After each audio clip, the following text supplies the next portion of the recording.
Banner এবং headline দেখে আপনারা নিশ্চয়ই চিন্তা করছেন আমি এটা কি বললাম।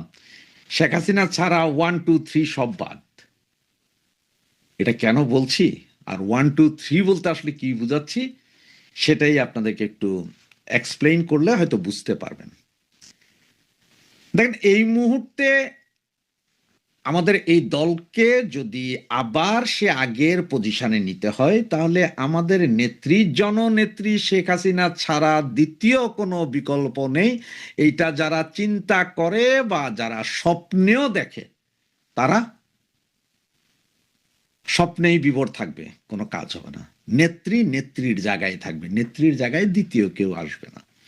তবে নেত্রীর পেছনে, মানে নেত্রীর পরে, সরি, তো নেত্রীর পেছনে না, নেত্রীর পরে ফার্স্ট সিরিয়াল লাইন, মানে এখন যারা ফ্রন্ট লাইন আছে নেতারা, ফ্রন্ট লাইন বলতে আবার এখন যারা ওই যে তৃণমূল কর্মীরা রাস্তায় মিছিল করছে তাদের কথা বলছি না ভাই, মাপ চাই, তোরা আমার আবার ভুল বুঝিস না।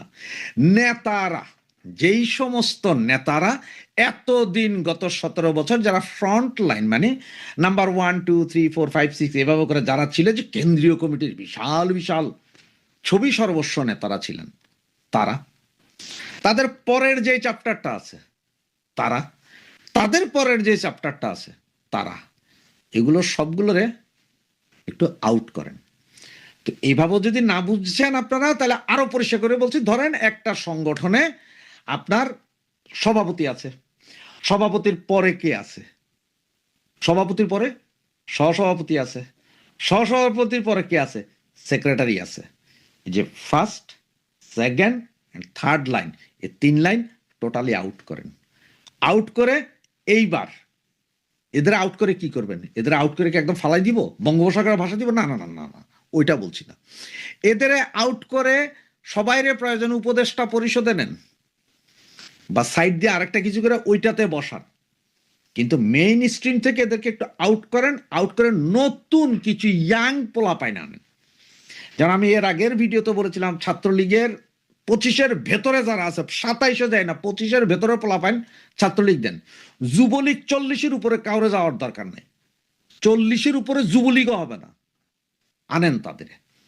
আওয়ামী লীগ 40-এর পরে, মানে 45, 47, 48, 50 এদের আনেন আওয়ামী লীগে, কাম ঘটবে। কারণ কিন্তু যাদের আনবেন একটু চেক করেন, যেটা এখন আর ডিজিএফআই, এনএসআই এদের দিয়ে তো আর কমিটি করাইতে পারবেন না, কারণ এদের কোনো, এরা আপনাদের কিছু দিবে না। এখন আপনারা খেয়াল করেন যে কে কোথায় কিভাবে আছে। প্রয়োজনে নাম প্রকাশের আগে, একটু আগে প্রচার করে দেন, অমুক অমুক জায়গায় দিচ্ছি, তাইলে পেয়ে যাবেন খেলা, যা আসলে কে কি। কারা আসলে ওই যে হঠাৎ করে ফেসবুকে আসছে, বা কারা ওই যে এতদিন চেহারা লুকাইয়া, পুরুষ হইয়া মহিলার চেহারা দিয়া, ফুল পাখি কবুতরের চেহারা দিয়া আপনারে ফেসবুক চালাইছে, আর এখন হঠাৎ করে যখন বুঝছে যে না নেতা হওয়া যাবে, মনে হয় এই ফেক আইডি, মানে বট আইডি গুলা কিনা কিনা নিজেদের ছবি দিয়ে আমরা প্রচার করেছিলাম, আমরা ইফতার করেছিলাম, আমরা ঈদের পরদিন মিলাদ করেছিলাম, ওগুলোরে বাদ দেন। বাদ দিয়ে আসলে অরিজিন যারা খাটতেছে, খাটতে পারবে, যারা ফাইট দিতে পারবে রাস্তায় দাঁড়ায়, ওই সমস্ত ভাইগুলোর আইনা নেতৃত্ব স্থান আনেন। এবং এইটার লিমিট 3 থেকে 6 মাস রাখেন, সর্বোচ্চ 3 থেকে 6 মাস। যে দেখেন যে এর আসল কার্যক্রম কি করতে পারতেছে। যদি দেখেন যে 1 মাস, 1.5 মাস, 2 মাসের ভিতরে কিচ্ছু করতে পারতেছে না, শুধু ওই কিছু হঠাৎ হঠাৎ ছবি দেওয়া ছাড়া, যে বৈঠক করছি আমরা অমুক জায়গায়, তো ওদের বলেন, বলো আব্বা তোমরা আবার যাও গা, তোমরা সম্মানের সহিত যাও, আমরা অন্য গ্রুপ দেখি। তার কারণটা এটা সকলেই জানেন, যে এখন যুদ্ধের ময়দানে খালি ওই যে অমুক মেজর জেনারেল, ওনার অনেক অভিজ্ঞতা থেকে এসে হয়েছেন, ওনার দিয়া কাম হবে না। কারণ হচ্ছে যে ওই মেজর জেনারেল হয়তো কামান চালানো জানতেন, কিন্তু এখন এমন এমন সৈনিক আছে যারা ড্রোন চালানো জানে, তাদের আনতে হইব। কারণ হচ্ছে যে কামান বহুত ব্যাকডেট হয়ে গেছে, ড্রোন চালায় কেমনে এইটা জানতে হইব।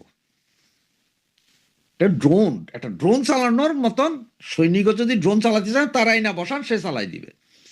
চিন্তা করতে হবে এখন এইটা, যে আমরা কি চাই, তৃণমূল কিভাবে এই সংগঠনটাকে আগায় নিতে চায়, সেটার উপর বাংলাদেশের জনগণ কিন্তু আওয়ামী লীগের জন্য প্রচন্ডভাবে ওয়েট করতেছে, কিন্তু সেই পলাতক নেতাদেরকে নিয়ে না, সেই পলাতক নেতাদের পকেট কমিটি দিয়েও চাচ্ছে না। তারা চাচ্ছে আসলে ফ্রেশ কিছু পোলাপাইন উঠুক। যেন আমি 4-5টা বোনরে চিনি, যাদেরকে আমি এখনো সেলুট দিই। তার মধ্যে একটা আছে কি জানি, একটা ফেসবুক চালায় দেশি, আর একটা আছে কি জানি ফারজানা না জানি কি একটা নাম ওইটা, আরো 2-3টা বোন আছে, যেমন দেশি প্রচন্ড মুখ খারাপ করতে পারে, তারা ফারজানা যেটা আছে সেটা যেমন বলে এই কিরেন নটির লাল বদরের মাগি ভাগি এইভাবে কথা বলে। এদের দরকার, এদের কেন দরকার জানেন? এই জেনজি প্রজন্ম গালি ছাড়া সাউয়ামা ছাড়া বুঝে না। আর এই যে আমাদের যেসব নেতারা আছেন বা আমাদের মতো বয়স্ক যারা, তারা এখন গালি দিতে আমরা একটু লজ্জা বোধ করি, কিন্তু আমাদের মাথায় এইটাই ঢুকতেছে না যে জেনজি প্রজন্মরে, গাইলের প্রজন্মরে গাইল দিয়েই করতে হয়। লাতো কা ভূত বাতো মে নেহি মানতা, এটা হচ্ছে যে কথা। যেই সমস্ত পোলাপাইন শিক্ষকদের গলায় জুতার মালা দিতে হয়, তাদেরকে ঠেকাইতে হলে আমাদের এমন পাবলিক জোগাড় করতে হবে যারা তাদের বাপমার গলায় জুতা দিতে পারবে। সুতরাং এই বোনগুলোর মতন যারা গালাগালি করে, যেসব ভাইয়েরা বোনেরা টোটাল গালাগালি করতে পারে, এইসব লোকগুলোর দরকার, এদের প্রোভাইড করা দরকার। কারণ এই প্রজন্ম এখন গাইল ছাড়া বুঝে না। আপনি গাইল দিতে না পারলে মার্কেটে আপনার দাম নাই। আপনি যতই সুহি শুদ্ধ শুষ্ক ভাষায় কথা বলেন, লাভ নাই।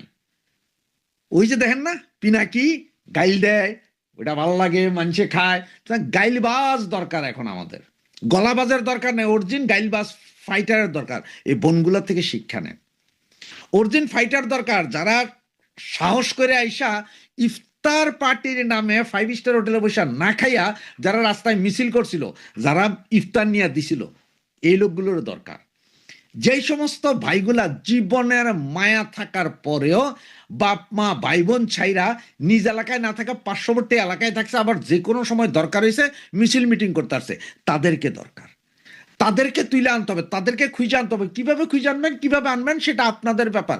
সেটা যদি আনতে পারেন, দল দাঁড়ায় যাবে 6 মাসের ভিতরে। কারণ এখন ওই টেস্ট ম্যাচ শেষ, ঈদের পরে আন্দোলন শেষ, কোরবানির আগে আন্দোলন শেষ, একটু বসনা ইনুস ভাই গেলে আন্দোলন শেষ, এরপরে আমাদের নিষেধাজ্ঞা তুলে নিলে আমাদের আন্দোলন শেষ, এইসব দিন শেষ। একসময় আমরা যেগুলো নিয়ে হাসতাম যে বিএনপি ডাকছে ঈদের পরে আন্দোলন, ঈদের পরে আন্দোলন, মনে আছে রিজবি দানা নাই আবাসিক বিএনপি নেতা বলতেন না হাসাহাসি করে? ওই বেটার মতো লোকগুলো দরকার, যারা আবাসিক, যারা দলের কার্যালয়ে শুইয়া, ঘরে শুইয়া, রাস্তায় শুয়ে একলা নেমে গেছে, এই সমস্ত লোকগুলোর দরকার। এই ধরনের লোকই দরকার। আর এই ধরনের লোক আওয়ামী লীগে গত 17 বছরে তৈরি হয় নাই, সব হাইব্রিড তৈরি হয়েছে। সুতরাং এগুলোরে বাদ দেন, বাদ দেন মানে সাইড লাইনে ফেলান না, এদের সবাইকে সাইড লাইন ফেলান। আওয়ামী লীগের কত হাজার হাজার উপকমিটি আছে, ওই কমিটি আছে, সেই কমিটি আছে, সেগুলোতে নেতা বানায় রাখেন। যাও বাবা তোমরা ওইখানে নেতা হও, কিন্তু মূল ফাইটে আপনারা হইয়েন না, মূল ফাইটে আপনারা হইয়েন না। মূল ফাইটে ওই যে যারা ড্রোন চালাইতে পারবে, বিমান চালাইতে পারবে, পারমাণবিক বোমা ব্যবহার করতে পারবে, তাদের লাগবে, তাদের দিয়া টোটাল ক্লিয়ার করতে হবে। ক্লিয়ার করে তারাই নেতৃত্ব দিতে হবে, তারাই জানবে তখন যে কোথায় কি আছে, কোথায় কেমনে কি হয়। তারপরে বিভিন্ন গোয়েন্দা সংস্থার লোকও দেখেন না, আয়া কইছে যে অমুক জায়গায় শালার হাউজার কামান বসায় রাখছে, ইরান মারতাছে, রাশিয়া মারতাছে, একদম জায়গা বরাবর। সেই ধরনের লোকগুলো লাগবে যারা ওই খবর দিতে পারবে, আবার এখান থেকে মাইরের একদম প্ল্যান করে মাইরা দিতে পারবে, সেই ধরনের লোক দরকার। এই জন্য বললাম যে 1 2 3 ফার্স্ট 3 লাইন বাদ দিয়ে তৃণমূল আনেন। তৃণমূল কাদেরকে আনবেন? যারা আসলেই 5ই আগস্টের পর থেকে এখন পর্যন্ত আপনার রাস্তায় আছে, ফাইট দিতেছে। আর এই তৃণমূল কর্মীগুলোকে যদি সামান্যতম সময় দেন, সামান্যতম সম্মান দেন, এরা আপনাকে বেইজ্জতি করবে না। কারণ এখন এই তৃণমূল কর্মীরা যখনই ধরা খাচ্ছে, তাদের কোনো পদ পদবি নাই, কিন্তু কি করা হচ্ছে জানেন? অমুক ওয়ার্ডের সভাপতি, অমুক ইউনিটের সভাপতি, হয়ারাজ হে না, এর 14 গোষ্ঠী থেকে কোনোদিন সভাপতি ছিল না। শুধু বঙ্গবন্ধু শেখ মুজিবুর রহমান, শেখ হাসিনা, আওয়ামী লীগ এইটা মানে নাই এই বেজ্জতি। এই জন্যই তারা আন্দোলন করছে, তাদের ধরে নিয়ে যায়, এখন সবাই সভাপতি হয়ে গেছে।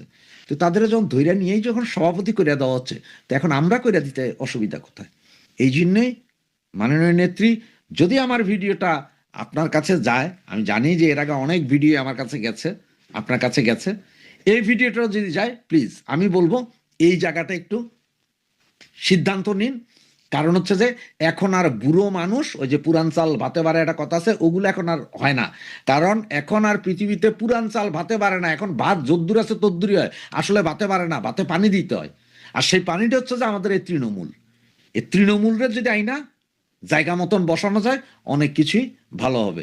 জয় বাংলা, জয় বঙ্গবন্ধু। ভারতের তরফ থেকে চাওয়াটা ছিল, মোদী সরকারের চাওয়াটা ছিল, নির্বাচিত সরকার এসেছে এবং ভারত একরকমের তার রাজনৈতিক প্রতিপক্ষদের কাছে প্রমাণ করতে চেয়েছে যে মোদী সরকারের একমাত্র বন্ধু কখনোই আওয়ামী লীগ এবং শেখ হাসিনা ছিল না।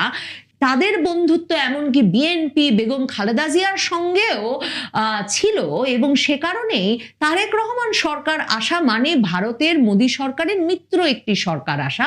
ভারত সরকার স্পষ্টতই তারেক রহমান সরকারের কাছ থেকে, বাংলাদেশের নবনির্বাচিত সরকারের কাছ থেকে সম্পর্কটা দুদেশের মধ্যে একেবারে স্বাভাবিক হয়ে গেছে এবং বাংলাদেশ সরকারের গুরুত্বপূর্ণ মিত্র দেশ ভারত এমন একটা স্বীকৃতি পাওয়ার জন্য একরকম অস্থির হয়ে উঠেছে।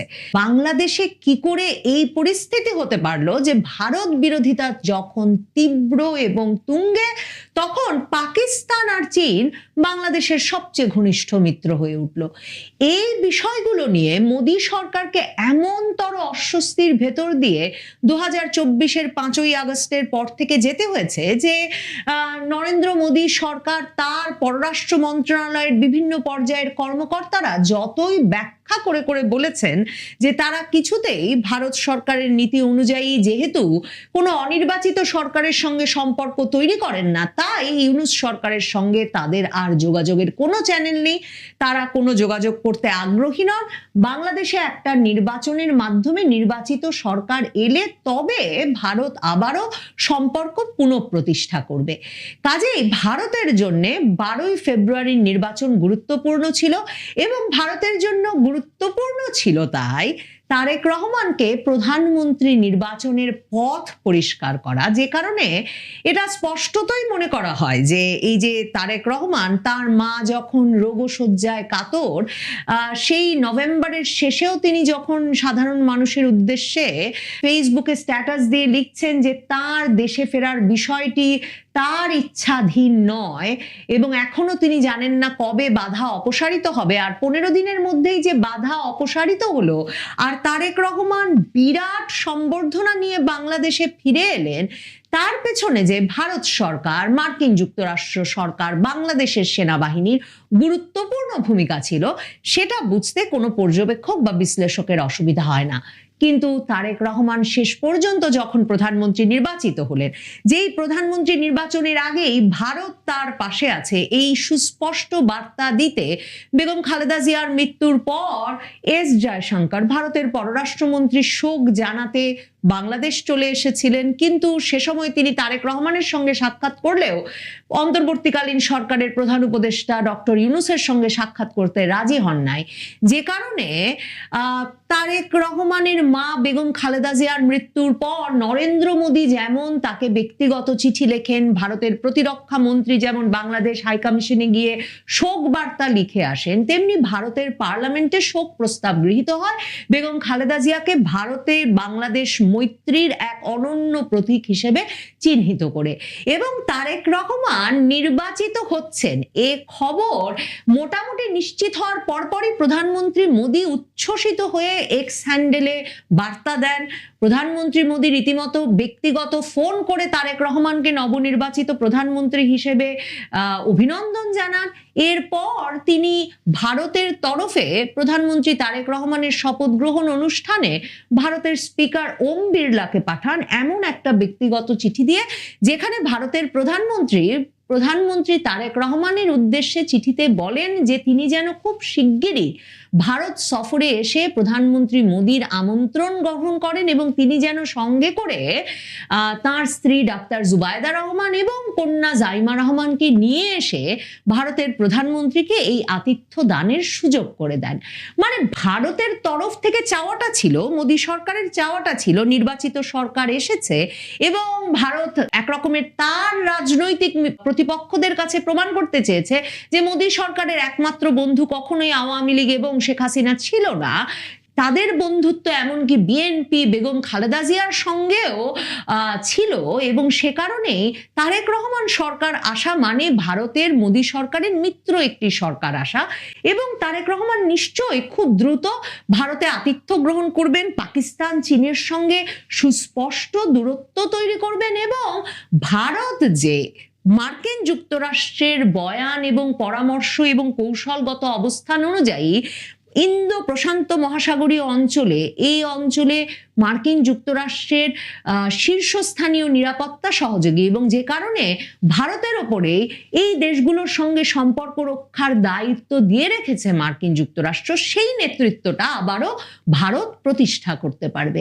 কিন্তু তারেক রহমান প্রধানমন্ত্রী হওয়ার পর থেকে এখন পর্যন্ত ভারত সুস্পষ্ট কোনো ইঙ্গিত পাচ্ছে না। ভারতের হাই কমিশনার প্রণয় বার্মা পররাষ্ট্রমন্ত্রী, পররাষ্ট্র প্রতিমন্ত্রী সহ বাংলাদেশের শীর্ষস্থানীয় মন্ত্রীদের সঙ্গে সাক্ষাৎ করছেন, নানা রকম ব্যবসা বাণিজ্যের আলাপ করছেন।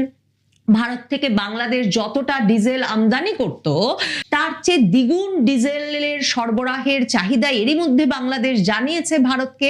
ভারত বলছে যে তারা মিত্র দেশ হিসেবে বাংলাদেশের এই যে ডিজেল চাহিদা এবং মধ্যপ্রাচ্যের যে সংকট, তার ফলশ্রুতিতে যে জ্বালানি সংকট তৈরি হতে পারে, তাতে যাতে বাংলাদেশ না ভোগে তার ব্যবস্থা করতে ভারত তাকে এই পরিমাণ, দ্বিগুণ পরিমাণ ডিজেল সরবরাহের কথা ভাবছে।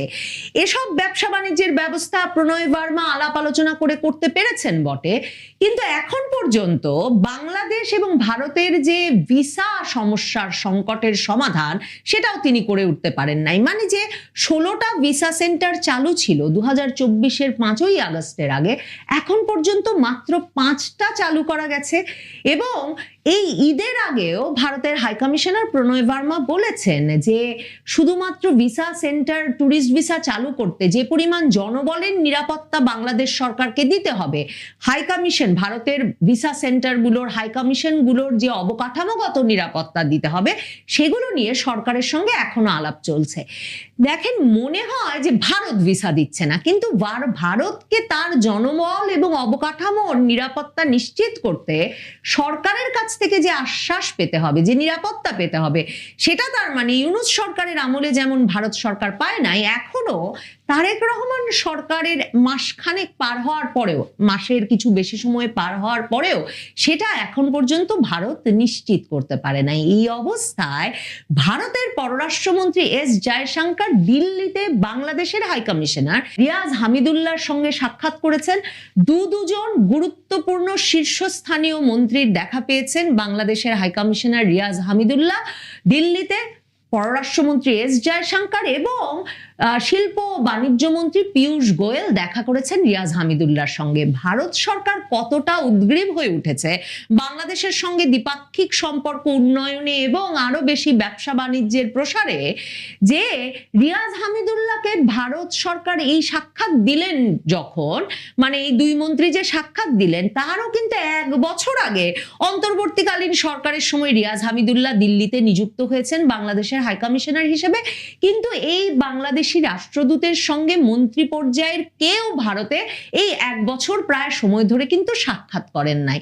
তিনি এর আগে ভারতের পররাষ্ট্র সচিব বিক্রম মিশ্রের সাক্ষাৎ পেয়েছিলেন বটে, কিন্তু পররাষ্ট্রমন্ত্রী এস জয়শঙ্কর কিংবা এই যে শিল্প বাণিজ্য মন্ত্রী পীযূষ গোয়েলের সাক্ষাৎ, সেটা এ কারণেই ভীষণ তাৎপর্যপূর্ণ। পররাষ্ট্রমন্ত্রী এস জয়শঙ্কর কিন্তু এই বৈঠক শেষে বেরিয়ে আবার এক্স হ্যান্ডেলে নিজেই পোস্ট দিয়েছেন। পোস্ট দিয়ে বলেছেন যে দুদেশের মধ্যকার সম্পর্ক এগিয়ে নিতে এই বৈঠকটি গুরুত্বপূর্ণ ছিল এবং সে কারণে এই বৈঠক করা। এবং গোয়েলের সঙ্গে বৈঠকের পর বাংলাদেশের রাষ্ট্রদূত রিয়াজ হামিদুল্লাহ বলেছেন যে এই মন্ত্রীর যে এক্সেপশনাল উইজডম, যে অসাধারণ জ্ঞান, অসাধারণ আবেগ, প্যাশন এবং যে দূরদৃষ্টি আছে, সেটা দুই দেশের মধ্যকার অর্থনৈতিক সম্পর্ক জোরদার করতে বড় ধরনের ভূমিকা রাখবে। ভারতের বাণিজ্য মন্ত্রীর সঙ্গে বাংলাদেশের রাষ্ট্রদূতের জামদানি বোনার যে টেকনিক, কৌশল, তা নিয়েও আলাপ হয়েছে বলেও, এই ঐতিহ্য নিয়ে আলাপ হয়েছে বলেও রিয়াজ হামিদুল্লাহ লিখেছেন।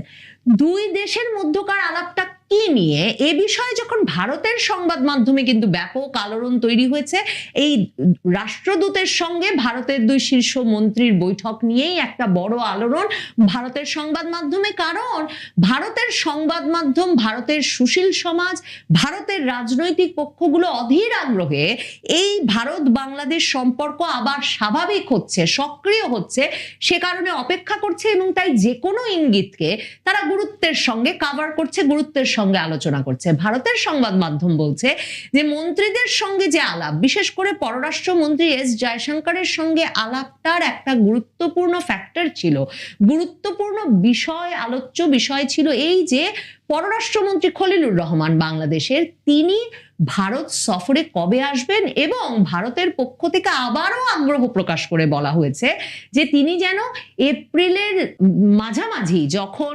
একটা আঞ্চলিক সম্মেলনে ভারতে মন্ত্রী পর্যায়ের বৈঠকে যোগ দিতে আসবেন তখন যেন তিনি একটা আনুষ্ঠানিক দিল্লি সফরও এর পাশাপাশি করে যান।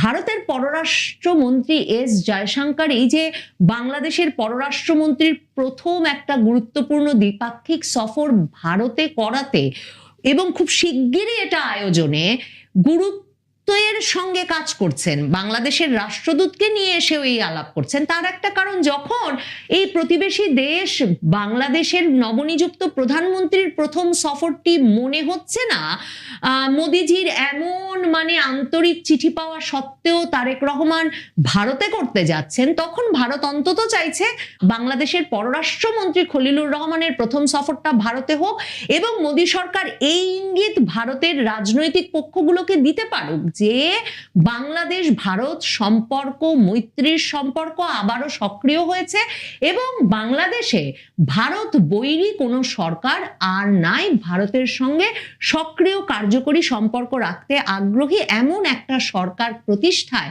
ভারত সমর্থ হয়েছে। ভারতের সংবাদ মাধ্যমগুলো তাই লিখছে যে বাংলাদেশের যিনি পররাষ্ট্রমন্ত্রী তার সঙ্গে এমনকি ইউনূস সরকারের আমলেও ভারতের যোগাযোগ অব্যাহত ছিল। গত নভেম্বরেও তিনি নিরাপত্তা উপদেষ্টা অজিত দোভালের আমন্ত্রণে এসেছিলেন। যেটা আপনাদেরকে বারবার বলেছি, খলিলুর রহমানকে শুধু মার্কিন যুক্তরাষ্ট্র তারেক রহমানের মন্ত্রিসভায় রাখতে অনুরোধ করেছিলেন তাই নয়, ভারতও যেহেতু ইউনূস সরকারের আমলেও তার সঙ্গে আলোচনা চালিয়ে যেতে পেরেছে, ভারতেরও আগ্রহ ছিল খলিলুর রহমানকে এই মন্ত্রিসভায় রাখার। এবং ভারতের সংবাদ মাধ্যম এনডিটিভির মতো অনেকেই এখন লিখছেন যে ভারতের সঙ্গে একটা ভালো বোঝাপড়া আছে পররাষ্ট্রমন্ত্রী খলিলুর রহমানের, কারণ তিনি এমনকি ভারতের শীর্ষস্থানীয় যে বিশ্ববিদ্যালয় জওহরলাল নেহেরু ইউনিভার্সিটি জেএনইউতে পড়ালেখা করেছেন। কাজেই এই ভারতের সঙ্গে বা ভারতকে বোঝার যে তার সক্ষমতা, সেটাও ভারত বাংলাদেশ মৈত্রীর সম্পর্ক আবার কার্যকর করতে ভূমিকা রাখতে পারে বলে ভারত আশাবাদী। সব মিলিয়ে ভারত খুব দ্রুত তারেক রহমান সরকারের কাছ থেকে একটা গ্রিন সিগন্যাল চায়।